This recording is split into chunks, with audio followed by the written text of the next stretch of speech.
পদ্মা সেতুর অর্থায়নে বিশ্ব ব্যাংকের চেয়ে ভালো বিকল্প সরকারের হাতে নেই মনে করেন অর্থনীতিবিদরা। পদ্মা সেতুতে দুর্নীতি প্রশ্নে বিতর্ক সরকারকেই দূর করতে হবে মন্তব্য রাজনীতিবিদ ও বিশ্লেষকদের। পাহাড়িদের ভূমির মালিকানা ও অধিকার রক্ষা করা হবে জানালেন প্রধানমন্ত্রী। শান্তি চুক্তি বাস্তবায়নে সরকার প্রতিজ্ঞাবদ্ধ।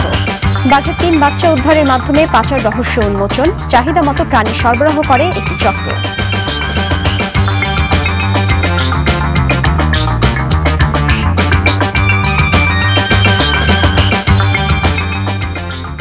আসসালামু আলাইকুম, ইয়াসনা চৌধুরী হৈমি স্বাগত জানাচ্ছি এনটিভির সন্ধ্যার খবরে।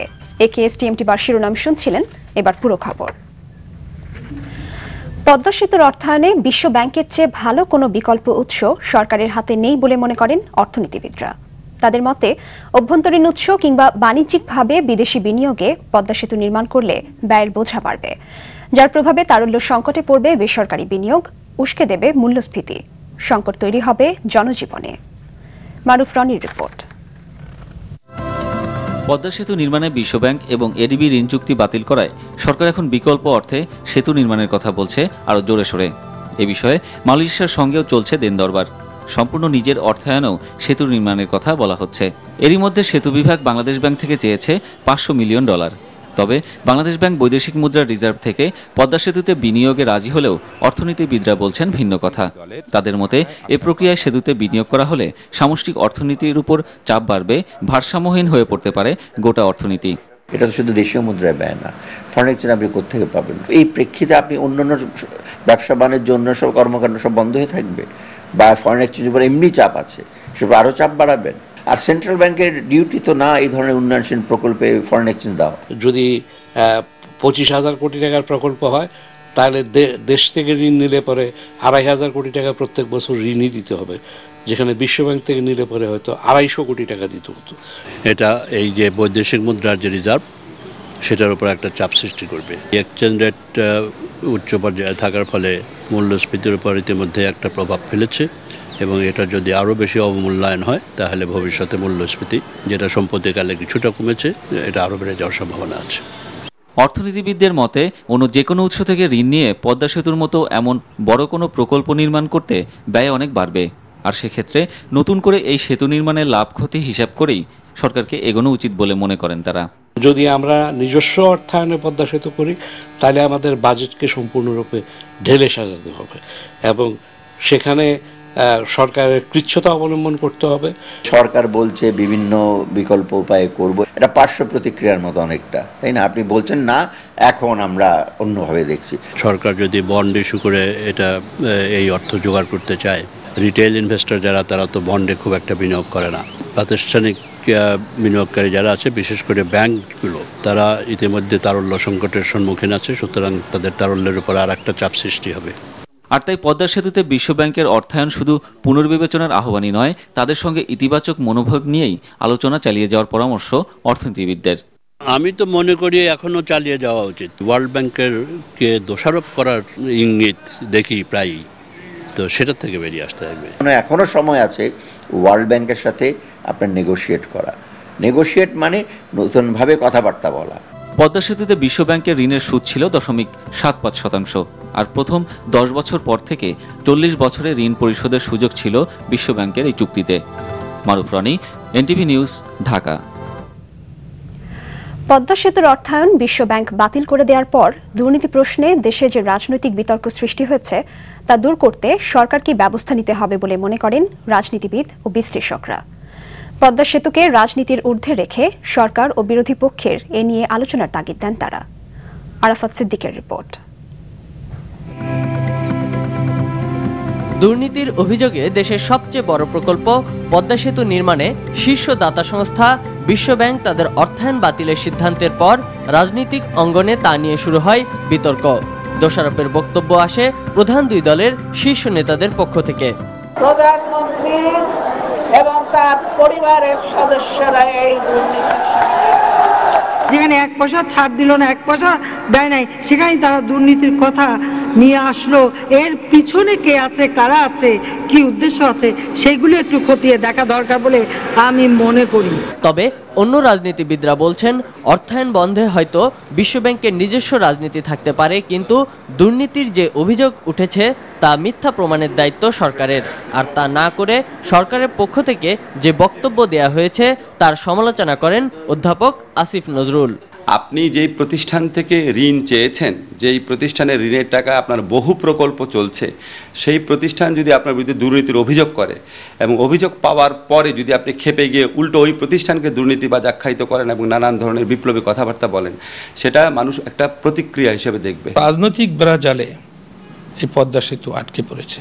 দুই দল মুখোমুখি হয়ে এই প্রতিষ্ঠানকে থামিয়ে দেওয়া, এর অগ্রযাত্রাকে ব্যাহত করা, এটা জাতির কারো কাম্য নয়। আমরা সরকারকে অভিযুক্ত করি যে তারা এই দুর্নীতিবাজদেরকে প্রশ্রয় দিচ্ছে। সেই দুর্নীতিবাজদের বিরুদ্ধে দৃঢ় ব্যবস্থা সরকারের পক্ষ থেকে গ্রহণ করা দরকার, এটা আমাদের দাবি।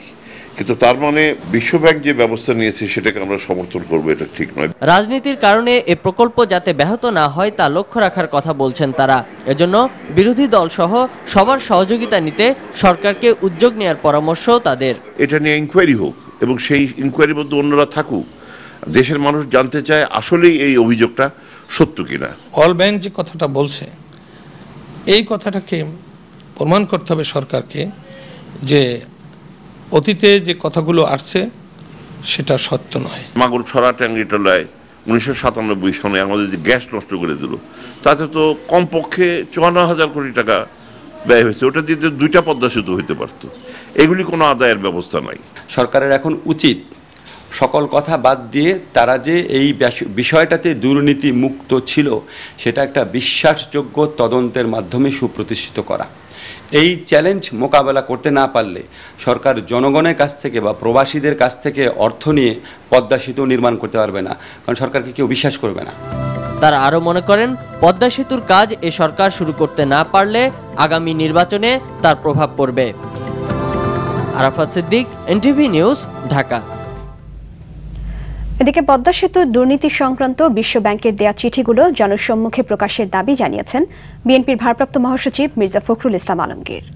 বিরোধী দলীয় চিফ হুইপ জয়নুল আবদিন ফারুককে পুলিশি নির্যাতনের 1 বছর পূর্তি উপলক্ষে এক আলোচনা সভায় এ দাবি জানান তিনি। বিরোধী দলীয় চিফ হুইপকে নির্যাতনের ঘটনাকে সংসদীয় গণতন্ত্রের ইতিহাসে কলঙ্কিত অধ্যায় বলে মন্তব্য করেন মির্জা ফখরুল। হিউম্যান রাইটস ওয়াচের প্রতিবেদনের সাথে সুর মিলিয়ে মির্জা ফখরুল বলেন, এই সরকারের আমলে মানবাধিকার লঙ্ঘন অতীতের সব রেকর্ডকে ছাড়িয়ে গেছে। র্যাবকে রাজনৈতিকভাবে ব্যবহার করা হচ্ছে বলেও অভিযোগ করেন বিএনপির ভারপ্রাপ্ত মহাসচিব। পদ্মা সেতু প্রসঙ্গে তিনি বলেন, বিশ্ব ব্যাংকের সাহায্য ছাড়া এই সেতু নির্মাণ সম্ভব নয়। বিশ্ব ব্যাংক যে চিঠিগুলো আপনাদের দিয়েছে সেই চিঠিগুলো জনসমক্ষে প্রকাশ করুন এবং আমরা জানতে চাই ওই চিঠির মধ্যে কার কার নাম বলা আছে এবং কাদেরকে দুর্নীতির সঙ্গে জড়ানো হয়েছে। ওয়ার্ল্ড ব্যাংকের সঙ্গে যে ভাষায় আপনারা কথা বলছেন, তাদের বিরুদ্ধে যে ভাষায় আপনারা কথা বলছেন, সেই ভাষায় কথা বললে ওয়ার্ল্ড ব্যাংক আপনাদের সঙ্গে আবার কথা বলবে, ওয়ার্ল্ড ব্যাংক আপনাদের সঙ্গে আবার চুক্তিতে আসবে, এই ধারণা করাটা পাগলের প্রলাপ ছাড়া আর কিছু হবে না। কারণ এটা সত্য কথা, বাস্তবতা যে এত বড় একটা প্রজেক্ট, এটা বিশ্ব ব্যাংকের সাহায্য ছাড়া, বিশ্ব ব্যাংকের কাছ থেকে এই অর্থ নেওয়া ছাড়া এটা করা সম্ভব নয়। অন্য প্রসঙ্গ, প্রধানমন্ত্রী শেখ হাসিনা বলেছেন, পাহাড়িদের ভূমির মালিকানা ও অধিকার রক্ষা করবে সরকার। একই সাথে তিনি জানান, পার্বত্য শান্তি চুক্তি বাস্তবায়নে তার সরকার প্রতিজ্ঞাবদ্ধ। দুপুরে গণভবনে রাঙামাটির এক কর্মশালায় আগত হেডম্যানদের সাথে ভিডিও কনফারেন্সিংয়ের মাধ্যমে মতবিনিময়কালে প্রধানমন্ত্রী এসব কথা বলেন। রিপোর্ট করছেন আহমেদ বিপুল। সরকার পার্বত্য এলাকার ভূমির সমস্যা সমাধানে একজন সাবেক বিচারপতির নেতৃত্বে গঠন করেছে ভূমি কমিশন। এই কমিশন সংশ্লিষ্ট সবার মতামত নিয়ে পার্বত্য ভূমির বিষয়ে সিদ্ধান্ত নেবে, যাতে পাহাড়িদের ভূমির অধিকার রক্ষিত হয়। তাই হেডম্যানদের সাথে মতবিনিময়কালে প্রধানমন্ত্রী ভূমি কমিশনের কাজ এগিয়ে নিতে সবার সহযোগিতা চাইলেন। ভূমির অধিকার এবং ভূমির মালিকানা যাতে আপনারা স্থানীয় যারা পাহাড়ি জনগণ সবাই পেতে পারেন, আমরা সেটাই চাই। কারণ এখন যেটা সমস্যা হচ্ছে যে মালিকানাটা আপনাদের সঠিকভাবে দেওয়া নাই, কিন্তু মালিকানাটা আমি মনে করি যে হস্তান্তর করা দরকার এবং ভূমির যারা সত্যিকার দাবিদার তাদের হাতেই থাকবে, যাতে করে কখনো কোনো অসুবিধায় পড়তে না হয়। কমিশন সেভাবেই কাজ করবে। ইতিমধ্যে অনেক জমি একে ওকে দেওয়া হয়েছে, সেগুলি আমরা দিতে চাই না। পাহাড়িদের যতটুকু অধিকার, সেই অধিকারটুকু সম্পূর্ণভাবে আমরা সংরক্ষণ করব। প্রধানমন্ত্রী অভিযোগ করেন 2001-এ বিএনপি ক্ষমতায় এসে শান্তি চুক্তি বাস্তবায়নে কোনো পদক্ষেপই নেয়নি। শেখ হাসিনা জানান, এবার তার সরকার শান্তি চুক্তি বাস্তবায়নের উদ্যোগ গ্রহণের পাশাপাশি পার্বত্য এলাকার অবকাঠামো সহ সার্বিক উন্নয়নে ব্যাপক পদক্ষেপ নিয়েছে। পার্বত্য চট্টগ্রাম দীর্ঘদিন কোনো রকম উন্নয়ন হয় নাই, একমাত্র শান্তি চুক্তির পরে সেটা উন্নয়ন হচ্ছে। কাজেই সেই উন্নয়নগুলি রক্ষা করতে গেলে, উন্নয়নগুলি ধারাবাহিকতা বজায় রাখতে গেলে আমাদেরকে সর্বতভাবে সাহায্য করতে হবে। সত্যি কথা বলতে কি, হেডম্যানরা তো মাত্র 300 টাকা মাসিক ভাতা পায় এবং কারবারিরা পায় 200 টাকা। তো আমরা এবার সিদ্ধান্ত নিয়েছি যে যেখানে 300 টাকা পেত সেটাকে 1000 টাকায় আমরা উন্নীত করব, আর কারবারিদের জন্য সেটাও 500 টাকায় আমরা উন্নীত করে দেব। আর গোটা পার্বত্য এলাকা যাতে পর্যটন কেন্দ্র হিসাবে গড়ে ওঠে, সে লক্ষ্যেই সরকার কাজ করছে বলেও জানান প্রধানমন্ত্রী। Ahmed people, NTV news, Dhaka. BDR হত্যাকাণ্ডের বিচার নিয়ে যুক্তরাষ্ট্রভিত্তিক মানবাধিকার সংগঠন হিউম্যান রাইটস ওয়াচের উত্থাপিত অভিযোগগুলো মিথ্যা, ভিত্তিহীন ও কল্পনাপ্রসূত বলে অভিহিত করেছে স্বরাষ্ট্র মন্ত্রণালয়। গণমাধ্যমে পাঠানো এক প্রতিবাদ বিবৃতিতে বলা হয়, বাংলাদেশকে নিয়ে সংস্থাটির এ ধরনের মন্তব্য আন্তর্জাতিক ষড়যন্ত্র ও অপপ্রচারের অংশ। এছাড়া বিডিআর বিদ্রোহ মামলায় অভিযুক্তদের সাথে মানবাধিকার লঙ্ঘনের যে অভিযোগ করা হয়েছে তা সম্পূর্ণ ভিত্তিহীন। বিডিআর বিদ্রোহ মামলার অনুসন্ধান, তদন্ত ও বিচার প্রক্রিয়ার কোনো অংশেই র্যাবের সংশ্লিষ্টতা ছিল না।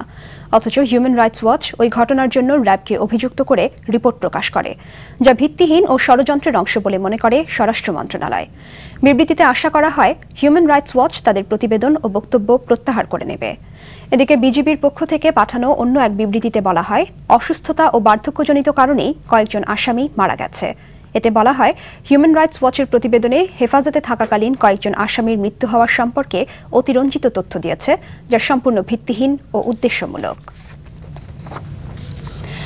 দুর্নীতি দমন কমিশনের চেয়ারম্যান ও কমিশনারদের নাম ভাঙিয়ে প্রতারণার অভিযোগে দুজনকে গ্রেপ্তার করেছে র্যাব। দুর্নীতির অভিযোগ আছে এমন সরকারি কর্মকর্তাদের ফোন করে মামলা থেকে অব্যাহতির ব্যবস্থা করা হবে জানিয়ে টাকা আদায় করতে বলে স্বীকারও করেছে প্রতারকরা। আর এই টাকা জমা করতে হতো দুদক চেয়ারম্যানের নামে খোলা ব্যাংক অ্যাকাউন্টে। শফিক শাহিনের রিপোর্ট। চোরের উপর বাটপারি, এ প্রবাদের যেন প্রতিফলন ঘটেছে র্যাবের হাতে ধরা পড়া প্রতারকদের স্বীকারোক্তিতে। প্রতারকদের একজন জিয়াউর রহমান জানায়, তার মামা ওমর কাজীর মাধ্যমে প্রতারণার হাতে খড়ি। বিভিন্ন গণমাধ্যমে প্রকাশিত দুর্নীতিবাজ সরকারি কর্মকর্তাদের টেলিফোনের মাধ্যমে মামলা থেকে অব্যাহতি দেওয়ার কথা বলে টাকা আদায় করত তারা। টাকা জমা নেওয়ার জন্য দুদক চেয়ারম্যানের নামে একটি ব্যাংক হিসাবও খোলেন তারা। আর প্রতারণার মাধ্যমে অর্জিত টাকা দিয়ে গার্মেন্টস ব্যবসাও শুরু করেছিল জিয়াউর। সড়ক জনপদ পানি উন্নয়ন বোর্ড যারা দুর্নীতি করে আর কি, পেপারে তো পাওয়া যায়, ওই রকমভাবে সরকার ওই খাতার নাম্বার দেখে, পেপারের বইয়ের নাম্বার দেখে তাদেরকে আমি ফোন করি আর কি। ফোন করে আমি তাদেরকে বলি যে আপনাদের এখান থেকে অব্যাহতি দেওয়া যাবে যদি আপনারা টাকা দেন আর কি। আমি ওদেরকে বলতাম আমি কমিশনার শাহাবুদ্দিন বলছি। এটা শান্তিনগর 2011 সালে ডাচ বাংলা ব্যাংকে। যে আমি মানে ওকে যে খুলে আমার বড় ভাই আমার ফোন দিছে, তুমি যে একটা অ্যাকাউন্ট করে দিছিলা, কারে দিছিলা? তো দিছিলাম আমার একটা বন্ধুরা শেয়ার ব্যবসা করবো বলছিল, তো আমার তো ব্যাংকে থেকে ফোন দিছে, ওই অ্যাকাউন্ট দিয়ে দুর্নীতি করছে। 2 বছর ধরে এমন প্রতারণার ফাঁদ পাতার পর র্যাবের তদন্তের ফাঁদে ধরা পড়েন তারা। আপনাদের মাধ্যমে যেসব তথ্য উদ্ঘাটিত হয়েছিল, যেগুলো পেপারে এসেছিল, সেগুলোর ভিত্তিতে তারা ওই ধরনের দুর্বল যারা আছে তাদের কাছেই তারা অ্যাপ্রোচ করত, যার কারণে তারাও হয়তোবা মান সম্মানের খাতিরে তারা দিয়ে দিত। দুদক বলছে সংশ্লিষ্ট দুর্নীতিবাজ কর্মকর্তাদের বিরুদ্ধেও আইনি ব্যবস্থা নেওয়া হবে। তদন্তের স্বার্থে যদি দেখি আমরা সে জড়িত আছে দুর্নীতির, তাদের নেওয়া হবে। এখন যেহেতু সে টাকা দিয়ে যে কমপ্লেন যারা করেছে তাদের বিরুদ্ধে অবশ্যই ব্যবস্থা নেওয়া হবে। টেলিফোনে কোনো প্রতারক এ ধরনের অনৈতিক প্রস্তাব করলে তা তাদের জানানোর আহ্বান জানিয়েছে দুদক। Shafiq Shahin, NTV news, Dhaka.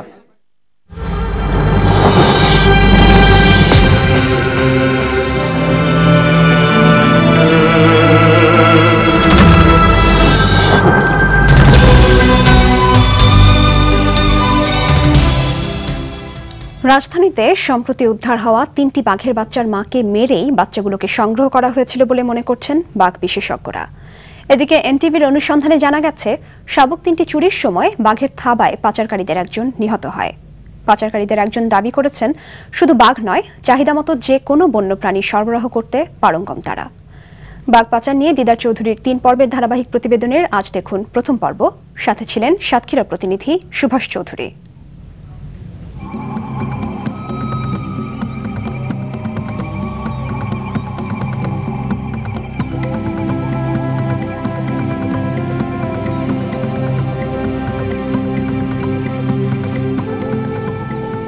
ভয়ঙ্কর সৌন্দর্য, ক্ষিপ্র গতি আর শক্তির প্রতীক বাঘ। শিকারী সেই বাঘই আজ হয় নিজেই শিকারে পরিণত হচ্ছে, নয়তো তারা বিলুপ্তির পথে। হিংস্র প্রাণীটি এখন পড়েছে অর্থলোভী কিছু মানুষের লোলুপ দৃষ্টিতে।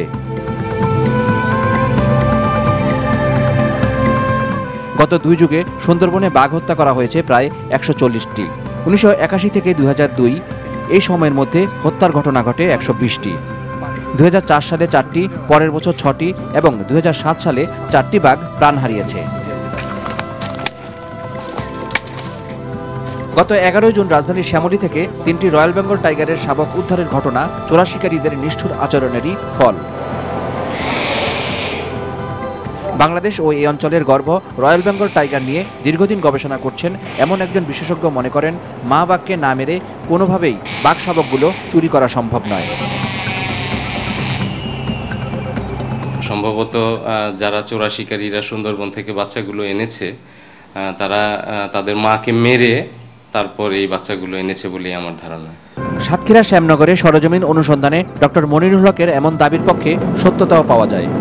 বাঘ শাবকগুলো ধরার সময় শ্যামনগরের সোরা গ্রামের শহর আলী নামের এক ব্যক্তি নিহত হয়। এলাকাবাসীর ধারণা, মা বাঘ নিজের শাবকগুলোকে বাঁচানোর চেষ্টায় শহর আলীর উপর এক পর্যায়ে ঝাঁপিয়ে পড়ে। মধু ভাঙতে যায়, এবার গেছিল, 2বার গেছিল, 3বার বনে পড়েছে। তাকে লাশ কি হয় তোমার? আমার আব্বা। এনটিভির অনুসন্ধানে দেখা যায়, উদ্ধার হওয়া বাঘ শাবকগুলোকে কৈখালী ও ভেটখালী এলাকার বাসিন্দারা দেখেছেন। একটা নৌকায় করে 6-7 জন লোক এপার থেকে ওপারে যাচ্ছে। আমি জিজ্ঞাসা করলাম, কিরে তোরা কোথায় যাস? তো বললো যে আমরা একটু মধু নিয়ে ওই পারে যাচ্ছি। আমি কাছাকাছি চলে গেলাম। কাছাকাছি চলে যেয়ে আমি বলছি যে কেমন মধু একটু দেখি। তারপর দেখি বিশাল একটা হাঁড়িতে ওই 3টে বাচ্চা, খয়ের মতন কালার, গায়ে ডোরা দোয়া। আর আমি বললাম, কে যাবো পানি নিয়ে যাবো এই রাত্রি। সোরা গ্রামের বাসিন্দারা জানায়, পাচারকারীদের ভয়ে কখনোই মুখ খুলতে পারেন না তারা। উদ্ধার হওয়া বাঘগুলো দক্ষিণ পূর্ব এশিয়ার কোনো দেশে পাচার হওয়ার কথা ছিল বলে তদন্তে জানা যায়। যতদূর শুনেছি যে ঢাকা হয়ে দক্ষিণ পূর্ব এশিয়ার কোনো জায়গায় যাওয়ার পরিকল্পনা ছিল। গ্রামবাসীরা জানায়, চক্রটি শুধু বাঘ নয়, অন্য বন্য প্রাণী বন থেকে চুরি করে আশেপাশের গ্রামে প্রাথমিক অবস্থায় লালন পালন করে পরবর্তীতে সুবিধা মতো সরিয়ে নেয়।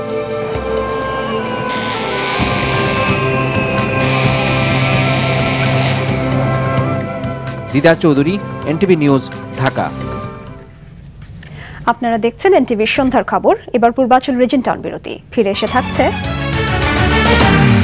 হিমায়িত ভ্রূণের টেস্ট টিউব পদ্ধতিতে রাজধানীতে 3 শিশুর জন্মগ্রহণ, আরও সাফল্যের সম্ভাবনা দেখছেন চিকিৎসকরা। সামনে মূল্যস্ফীতি কিছুটা কমতে পারে, তবে খাদ্যের চড়া দাম প্রভাব ফেলবে মানুষের জীবনযাত্রায়, বলছেন বিশেষজ্ঞরা।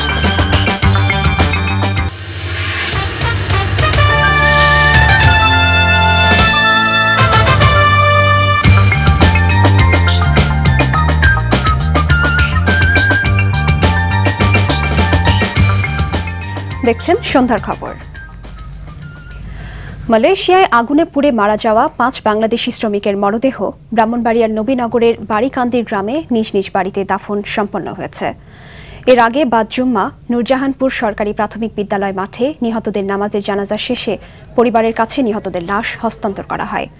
জানাজায় অংশ নেন মুক্তিযুদ্ধ বিষয়ক মন্ত্রণালয়ের প্রতিমন্ত্রী অবসরপ্রাপ্ত ক্যাপ্টেন ABM তাজুল ইসলাম, স্থানীয় সংসদ সদস্য অ্যাডভোকেট শাহ জিকরুল আহমেদ খোকন সহ নিহতদের স্বজনরা।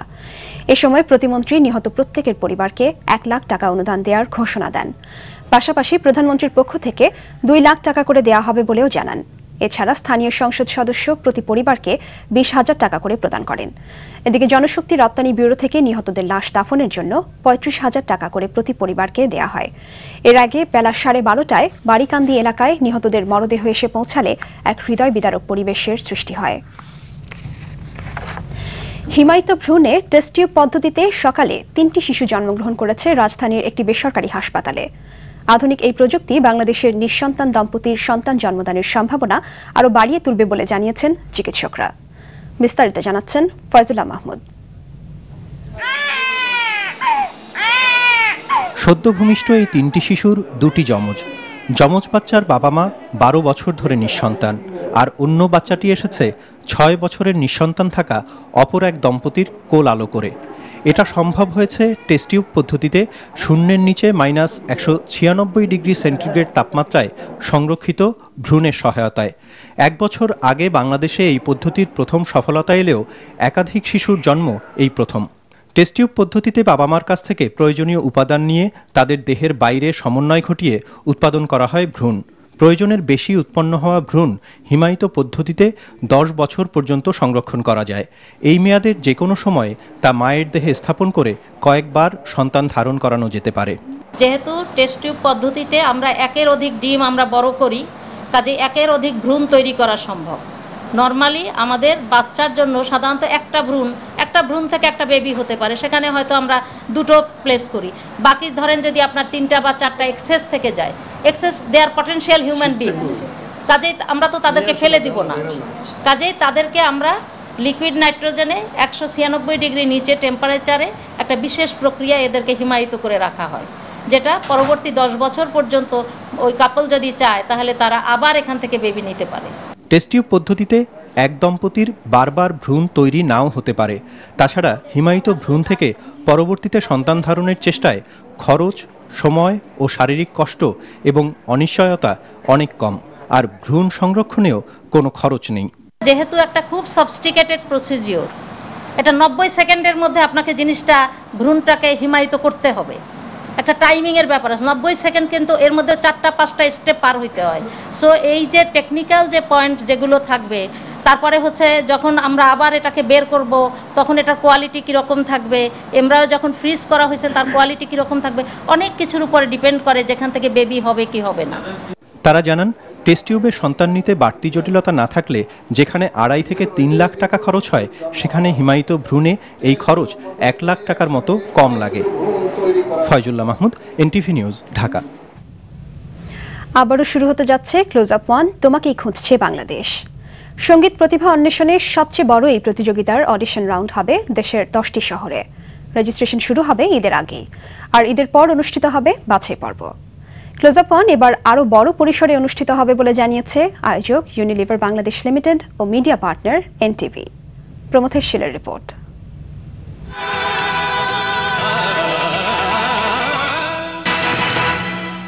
দেশের আনাচে কানাচে ছড়িয়ে ছিটিয়ে থাকা তরুণ সঙ্গীত শিল্পীদের মধ্য থেকে প্রতিভা অন্বেষণ ও প্রতিযোগিতামূলক অনুষ্ঠান ক্লোজ আপ 1 তোমাকেই খুঁজছে বাংলাদেশ। মাঠে পড়ে আছো যত প্রতিভাবান। 2005 সালে প্রথমবারের মতো অনুষ্ঠিত হয় বৃহত্তম এই আসর।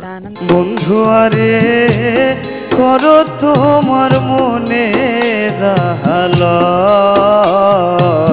ক্লোজ আপ 1 হচ্ছে 2005 হচ্ছে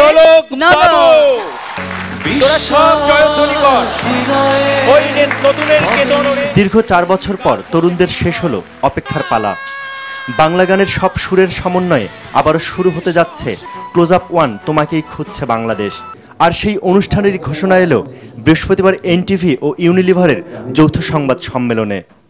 আমরা এটাকে একটা বিশাল ব্যাপার হিসেবে মনে করি যে সঙ্গীত শিল্পকে সমৃদ্ধ করার জন্য আমরা কিছুটা ভূমিকা রাখতে পেরেছি, এবং আমার দৃঢ় বিশ্বাস এবার আরও বৃহৎ পরিসরে আমরা ক্লোজ আপ 1 শুরু করতে যাচ্ছি। 2005, 2006 ও 2008-এর পর এবারের চতুর্থ মুকুট লড়াইয়ের জন্য ঈদের আগে অনুষ্ঠিত হবে রেজিস্ট্রেশন এবং ঈদের পর বাছাই পর্ব। এবার অডিশন রাউন্ড অনুষ্ঠিত হবে ঢাকা, চট্টগ্রাম, কুমিল্লা, সিলেট, ময়মনসিংহ, রংপুর, রাজশাহী, কুষ্টিয়া, খুলনা ও বরিশাল এ 10টি শহরে। এবার প্রথমবারের মতো অস্ট্রেলিয়াতে প্রবাসী বাংলাদেশিদের জন্য অডিশন অনুষ্ঠিত হবে। আর আগের মতোই যুক্তরাষ্ট্র, যুক্তরাজ্য, কানাডা এবং সংযুক্ত আরব আমিরাতের প্রবাসী বাংলাদেশিদের জন্য প্রাথমিক নির্বাচন পর্ব অনুষ্ঠিত হবে। এবারে ক্লোজ আপ ওয়ানের জন্য প্রথম পুরস্কার হিসেবে থাকছে 10 লাখ টাকা, একটি ব্র্যান্ড নিউ গাড়ি, দ্বিতীয় পুরস্কার 5 লাখ টাকা এবং তৃতীয় 3 লক্ষ টাকা।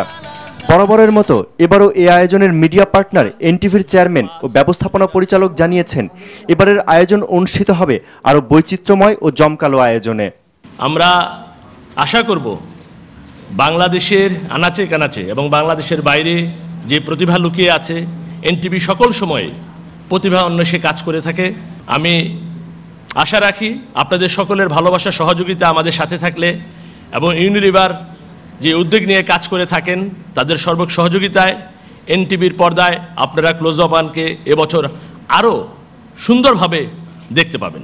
চেনা সোনার কোন বাইরে যেখানে পথ নাই নাই রে।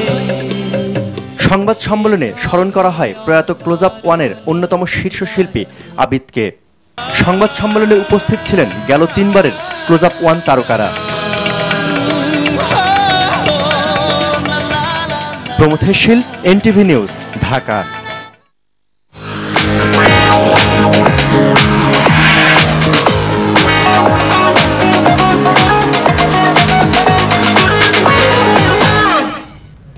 নেটল ইন্স্যুরেন্স কোম্পানি লিমিটেড অর্থনীতির সংবাদ। চলতি অর্থবৎসরে মূল্যস্ফীতি কিছুটা কমে আসবে বলে মনে করছেন বিশেষজ্ঞরা।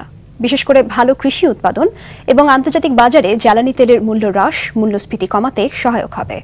তবে সাধারণ মানুষের জীবনযাত্রায় খাদ্যপণ্যের উচ্চ মূল্যস্তর এবং খাদ্য বহির্ভূত মূল্যস্ফীতির নেতিবাচক প্রভাব থেকে খুব সহসা মুক্তির আশা দেখছেন না বিশেষজ্ঞরা। হাসানুল শাওনের রিপোর্ট। সাধারণ মানুষের স্বস্তির অন্যতম জায়গা এখন চালের বাজার। কারণ গত 1 বছরে চালের দামের খুব একটা ওঠানামা হয়নি। মোটামুটি স্থিতিশীলতার তালিকায় এমন বেশ কিছু পণ্য থাকলেও বাজারের বেশিরভাগ পণ্যের দামই বাড়তি। তাই বছর জুড়ে সাধারণ মানুষকে বেগ পেতে হয়েছে আয় ব্যয়ের হিসেব মেলাতে। সংখ্যাটাও তাই এরকম, গত 2 দশকের মধ্যে সর্বোচ্চ মূল্যস্ফীতি। তবে চলতি বছরে উচ্চ মূল্যস্ফীতি থেকে বের হওয়ার উপায় হিসেবে চলমান সংকোচনমূলক মুদ্রানীতি, ডলারের বিনিময় হারে স্থিতিশীলতা আর ভালো কৃষি উৎপাদন কার্যকর ভূমিকা রাখবে বলে মনে করছেন বিশেষজ্ঞরা। আমার মনে হয় যে খাদ্য মূল্যস্ফীতি হয়তো আরও কিছুটা কমের দিকে যাবে। মূল্যস্তর কিন্তু গত কয়েক বছরের মূল্যস্ফীতির কারণে অলরেডি উপরে আছে। সেটার প্রেক্ষাপটে জীবনযাত্রার ব্যয়ের উপরে এবং ক্রয় ক্ষমতার উপরে, রিয়াল ইনকামের উপরে কিন্তু একটা নেতিবাচক প্রভাব কিন্তু সামনের দিকেও থেকে যাবে। খাদ্যের উৎপাদন সরবরাহটা মোটামুটি ভালো ছিল, যে কারণে খাদ্য মূল্যস্ফীতি অত বেশি না, কিন্তু খাদ্য বহির্ভূত মূল্যস্ফীতিটাই মূলত এই সার্বিক মূল্যস্ফীতিটাকে বাড়িয়ে দিয়েছে। তবে মূল্যস্ফীতি কমাতে বেশ কিছু চ্যালেঞ্জ আছে সরকারের সামনে। আইএমএফ এর শর্ত মানতে এবছর বাড়াতে হবে বিদ্যুৎ ও জ্বালানি তেলের দাম। এক্ষেত্রে আশার দিক হচ্ছে আন্তর্জাতিক বাজারে তেলের দাম কমতির দিকে। কিন্তু বড় আকারের বাজেট ঘাটতির চাপে গেল বছরের মতো সরকারের ব্যাংক ঋণ নির্ভরতার আশঙ্কা আছে। খাদ্য বহির্ভূত মূল্যস্ফীতিতে এসবেরই নেতিবাচক প্রভাব পড়তে পারে বলে মনে করছেন বিশেষজ্ঞরা। খাদ্য বহির্ভূত মূল্যস্ফীতিটা বাড়ার প্রবণতাটা বেশি হবে এবং যার পিছনে মেইনলি কাজ করবে জ্বালানি এবং বিদ্যুতের মূল্য সমন্বয়। সাবসিডি কমাতে গেলেই উৎপাদন খরচ বেড়ে যাবে, উৎপাদন খরচ বাড়লে তখন মূল্যস্ফীতি হবে। খাদ্য বহির্ভূত মূল্যস্ফীতি কিন্তু কিছুটা হয়তো আরও বাড়তে পারে এবং সেটার ফলে যানবাহন, বাড়ি ভাড়া ইত্যাদির উপরেও, ইউটিলিটিজের বিল, সেগুলোর উপরে একটা প্রভাব পড়বে। আর মূল্যস্ফীতি সহনীয় পর্যায়ে রাখতে মানুষের আয় ও কর্মসংস্থান বৃদ্ধির পাশাপাশি সামষ্টিক অর্থনৈতিক ব্যবস্থাপনায় শৃঙ্খলার তাগিদ বিশেষজ্ঞদের। Hasanul Shaon, NTV news, Dhaka. সন্ধ্যার খবরে আরো একটা পূর্বাঞ্চল রিজন টাউন বিরতি। আরো খবর আরেকটু পর। আমিরা হকের জাতিসংঘের আন্ডার সেক্রেটারি জেনারেল পদে নিয়োগ প্রাপ্তি বাংলাদেশের একটি সাফল্য বললেন বান কি মুন। আবাহনী মোহামেডান শেখ জামালকে টেক্কা দিয়ে আসছে মৌসুমের সবচেয়ে বড় বাজেটের দল গড়ছে শেখ রাসেল।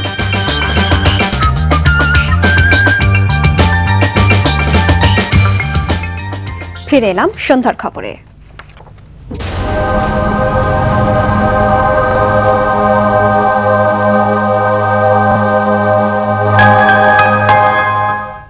ইসলামী ব্যাংক আন্তর্জাতিক সংবাদ। বাংলাদেশ দ্রুত গতিতে এগিয়ে যাচ্ছে বলে মন্তব্য করলেন জাতিসংঘ মহাসচিব বান কি মুন। সারা বিশ্বে শান্তি রক্ষায় বাংলাদেশের অবদানের প্রশংসাও করেন তিনি। বাংলাদেশের আমিরা হকের জাতিসংঘের আন্ডার সেক্রেটারি জেনারেল পদে নিয়োগ প্রাপ্তি বাংলাদেশের আরেকটি সাফল্যের স্বাক্ষর বহন করছে বলেও মন্তব্য করেন মুন। গতকাল নিউ ইয়র্কে আমিরা হকের সংবর্ধনা অনুষ্ঠানে এসব কথা বলেন জাতিসংঘ মহাসচিব। বান কি মুন বলেন, বাংলাদেশ নারীর ক্ষমতায়ন, নারী উন্নয়ন, বেকারত্ব নিরসন, কর্মসংস্থান, গ্রাম উন্নয়ন সহ সামগ্রিক বিবেচনায় এগিয়ে যাচ্ছে। অনুষ্ঠানে জাতিসংঘে নিযুক্ত বিভিন্ন দেশের স্থায়ী প্রতিনিধিদের মধ্যে বাংলাদেশ মিশনের ডক্টর এ কে আব্দুল মোমেনও উপস্থিত ছিলেন।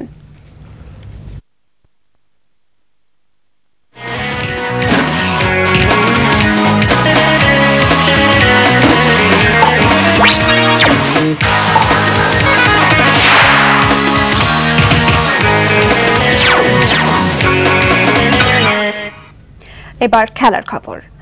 আবাহনী মোহামেডান শেখ জামালকে টেক্কা দিয়ে আসছে মৌসুমে সবার আগে সবচেয়ে বড় বাজেটের দল গড়ছে শেখ রাসেল ক্রীড়াচক্র। কয়েক কোটি টাকা ব্যয়ে বর্তমান চ্যাম্পিয়ন আবাহনী আর রানার আপ মুক্তিযোদ্ধার তারকা ফুটবলারদের দলে ফেরানোর লক্ষ্য একটাই শেখ রাসেলের, লিগ চ্যাম্পিয়নের সাথে অন্যান্য টুর্নামেন্টের শিরোপা জিতে ঘরোয়া ফুটবলে শক্তিধর ক্লাব হিসেবে নিজেদের প্রতিষ্ঠিত করা। রিপোর্ট সুব্রত ববির। 2003-এ প্রিমিয়ার ডিভিশনে উন্নীত হওয়ার মৌসুমে রানার আপ হয়ে চমক সৃষ্টি করেছিল শেখ রাসেল ক্রীড়াচক্র। সময় কেটে গেলেও সাফল্য আসেনি। স্থানীয় একটি ক্লাব তাকে ভালোভাবে নিচ্ছে না। 5 মৌসুমে 3-4-এর মাঝে কর্মকর্তারা চ্যাম্পিয়নশিপ না পেলে একটা ক্লাবের যে একটা ইমেজ সাধারণ দর্শকদের কাছে এবং বিভিন্ন সংগঠনের কাছে সেইভাবে বিল্ড আপ হয় না। এই বছরটা আমরা আমাদের সর্বত দিয়ে চেষ্টা করব যে সেই কাঙ্ক্ষিত লক্ষ্যে পৌঁছানোর জন্য। সেই কারণেই আমরা লিগ চলাকালীন থেকেই বিভিন্ন সময় আলোচনা করেছি, অন্যান্য দলের খেলাগুলো দেখেছি, তারকা খেলোয়াড়রা কে কেমন খেলছে সেই বিষয়গুলো আমরা অবজার্ভ করেছি। তারপর মোটামুটি মানসিকভাবে একটা প্রিপারেশন নিয়েছি যে কাদেরকে আমরা দলে ইনভলভ করব। মুক্তিযোদ্ধা ফিল্ডার মামুনকে পেতে ক্লাবটি ব্যয় করে প্রায় 30 লাখ টাকা, যা কিনা বাংলাদেশের ইতিহাসে সর্বোচ্চ পারিশ্রমিক। 28 লাখ টাকার মতো চুক্তি হয়ে মামুনের ক্লাব সতীর্থ স্ট্রাইকার এমিলি, মিথুন, রেজাউল ও রাজনের প্রত্যেকে। আবাহনীর জাহিদ হোসেন, মামুন মিয়া এর দিকে তাদেরকে পেতেও চাহিদা মিটিয়েছে রাসেলের কর্মকর্তারা। ক্লাবে থেকে গেছেন উত্তর ইমন বাবু সহ প্রায় 10 জন। শেখ রাসেল ক্রীড়াচক্র যাদের সাথে কথা বলেছেন, আমি হয়তো মিডিয়ার মাধ্যমে জানতে পেরেছি, তো এরা যদি হয় আর এরা যদি আগামী বছর শেখ রাসেলে খেলে, তো আমার মনে হয় সব দিক দিয়ে শক্তিশালী একটা দল করতে যাচ্ছে শেখ রাসেল। আমরা ফুটবল খেলি টাকার জন্য, খেলি নামের জন্য, কোনো ফ্যামিলির জন্য খেলি। এখন দেখি সব ভালো একটা টিম করতেছে, কারণ আমি যে মারুফ ভাই আছে, মারুফ ভাই ভালো একটা কোচ, তার আন্ডারে গেলে অবশ্য ভালো খেলবো। আরো কাগজে কলমের বিচারে গর্ব এখন করতেই পারে শেখ রাসেল। মাঠের ফলাফলে ক্লাবটির আশাকাঙ্ক্ষার প্রতিফলন ঘটলে দল গড়ার সার্থকতায় জুটবে না, সাথে বাড়বে ফুটবলারদের পারিশ্রমিকও। Subrata Bobby, NTV news, Dhaka. বাংলাদেশের 5 ক্রিকেটার সহ শ্রীলঙ্কার প্রিমিয়ার লিগের জন্য 56 বিদেশি খেলোয়াড়ের নাম ঘোষণা করেছে শ্রীলঙ্কা। বাংলাদেশ থেকে এই তালিকায় রয়েছেন সাকিব, তামিম, মুশফিক, নাসির ও ইলিয়াস সানি। তবে ভারত, ইংল্যান্ডের কোনো ক্রিকেটারকে এই তালিকায় রাখেনি শ্রীলঙ্কা। শ্রীলঙ্কার প্রিমিয়ার লিগে অংশ নেওয়া 7টি দলের মধ্যে 3টির হয়ে খেলবেন বাংলাদেশি 5 ক্রিকেটার। সাকিব আল হাসান খেলবেন উত্তরার হয়ে, তামিমকে নিয়েছেন ওয়াম্বার, আর মুশফিক, নাসির ও ইলিয়াস সানি এই 3 জনকে দলে টেনেছেন নাগিনা হীরা দলটি। পাকিস্তানের শহীদ আফ্রিদি নাগিনা হীরা দলের আইকন খেলোয়াড় হিসেবে খেলার কথা থাকলেও অস্ট্রেলিয়া পাকিস্তান সিরিজের কারণে এসপিএল এর সেমিফাইনাল এবং ফাইনাল খেলা অনেকটাই অনিশ্চিত। বিদেশি খেলোয়াড়দের তালিকায় সবচেয়ে বেশি প্রাধান্য পেয়েছে অস্ট্রেলিয়া ও পাকিস্তান। 56 জনের মধ্যে অস্ট্রেলিয়া থেকে 18 জন ও পাকিস্তান থেকে 13 জন ক্রিকেটারকে নেওয়া হয়েছে। কোন খেলোয়াড়কে কত দামে নেওয়া হয়েছে এই বিষয়ে কোনো তথ্য জানায়নি শ্রীলঙ্কা। ড্রাফট সিস্টেমের মাধ্যমে 7 ফ্র্যাঞ্চাইজ মিলে 56তম খেলোয়াড় হিসেবে অন্তর্ভুক্ত করেছেন আজহার মাহমুদকে। খবর শেষ করছি, যাবার আগে একেএসটিএমটি বার শিরোনামগুলো আরেকবার। পদ্মা সেতুর অর্থায়নে বিশ্ব ব্যাংকের চেয়ে ভালো বিকল্প সরকারের হাতে নেই মনে করেন অর্থনীতিবিদরা। পদ্মা সেতুতে দুর্নীতি প্রশ্নে বিতর্ক সরকারকেই দূর করতে হবে মন্তব্য রাজনীতিবিদ ও বিশ্লেষকদের। পাহাড়িদের ভূমির মালিকানা ও অধিকার রক্ষা করা হবে জানালেন প্রধানমন্ত্রী। শান্তি চুক্তি বাস্তবায়নে সরকার প্রতিজ্ঞাবদ্ধ। বাঘের 3 বাচ্চা উদ্ধারের মাধ্যমে বন্য প্রাণী পাচার রহস্য উন্মোচন। চাহিদা মতো প্রাণী সরবরাহ করে একটি চক্র। এই ছিল সন্ধ্যার খবরে। 10:30টায় রাতের খবর দেখার আমন্ত্রণ রইল। ধন্যবাদ সবাইকে।